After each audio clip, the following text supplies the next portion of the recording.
it's a pretty common thing here in Southern Oregon where we start to see higher temperatures, lower humidities, and more active wind in the afternoons, which are all contributors to, if we get a spark, the possibility that that spark will turn into a fire. According to Rural Metro Fire Operations Chief Austin Prince, one of the main concerns with accidental human-caused fires is dry grass and vegetation that easily ignites.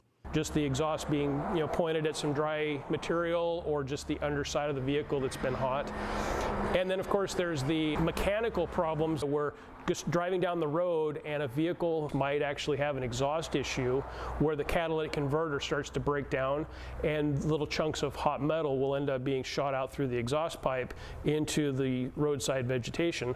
And these are cases where a vehicle could be starting multiple fires along the road, and they don't even know that that's what's happening. There are so many activities that people take for granted and forget how risky they can be as the region gets hotter, even something as simple as lawn maintenance. While the mower is passing through an area that's got tall, dry grass, the blade will come in contact with a rock or even a piece of metal that might be in the grass that you don't see.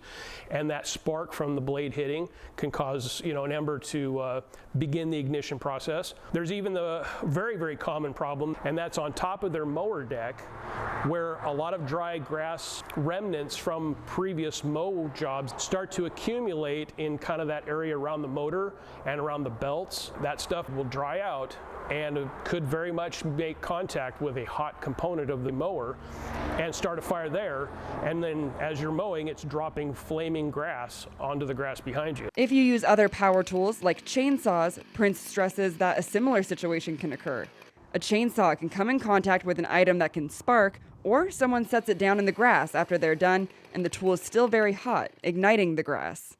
Another concern is if you have a chain on your vehicle. Some possibilities exist with dragging chains, where if a trailer that is in tow uses a safety chain to connect with the vehicle, either those loops are too low and they hang and drag and cause a spark, or they completely don't connect at all and are hung down and dragging and bouncing along as the vehicle's in motion on pavement. Prince says that we obviously can't stop every wildfire from starting, but these simple practices can make a huge difference in the kind of summer we have. We want people to know, be aware, be educated, be mindful, be situationally aware of the potential, and be able to act quickly.